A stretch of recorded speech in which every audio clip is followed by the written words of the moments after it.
To walk alone is a way of my life. मुझे चलना है और चलते ही जाना है, चलते ही रहना है. ઊભો રહી જઈશ તો જીવન ઊભું રહી જશે, જીવન રોકાઈ જશે. ચાલતો રહીશ તો નવા નવા અનુભવો દરેક ડગલે અને પગલે ઉમેરતો જઈશ. ચાલતો રહીશ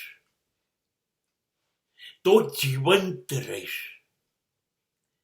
સાચું કહું, હું જ્યારે ચાલું છું ત્યારે તો હું મારી સાથે હોઉં છું જ, પણ મેં મારા હમસફર તરીકે ઈશ્વરને, પરમાત્માને રાખ્યો હોય છે. એટલે એ મારી સાથે ચાલે છે, માટે મને ચાલવો બહુ ગમે છે. માંડ માંડ તો એને હાથ પકડ્યું છે કે હા ચાલ જોડે ચાલવા જઈશું. અને જો હું રોકાઈ જાઉં તો પછી એ પાછો ક્યાંક બીજે જતો રહેશે, જે કોઈ એનો હાથ પકડે એની જોડે ચાલવા.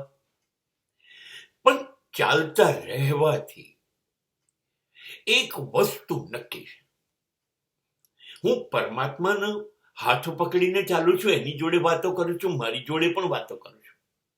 પણ કદાચ ક્યારેક ક્યારેક કોઈને એમ થાય કે આમની સાથે ચાલવું છે તો બહુ જ આનંદ થાય છે.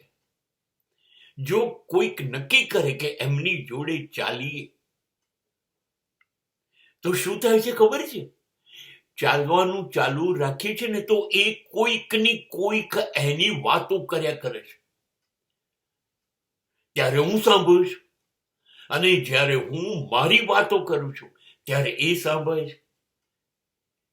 यूं ही कट जाएगा सफर साथ चलने से. बस સાચી વાત કહું, જિંદગી એ આનું જ નામ છે. કોઈ આપણને કશું કહેતું રહે, આપણે સાંભળતા રહીએ, આપણે કોઈક ને કંઈક કહેતા રહીએ, એ આપણને સાંભળતા રહે. કહેવા સાંભળવાથી સાચું કહું, દુઃખ દર્દ વહેંચાય છે. એટલે જે જોડે જોડે ચાલે એને ચાલવા દેવું, પણ આપણે તો ચાલતા જ રહેવું, કેમ કે જીવન ચાલવાનું નામ છે.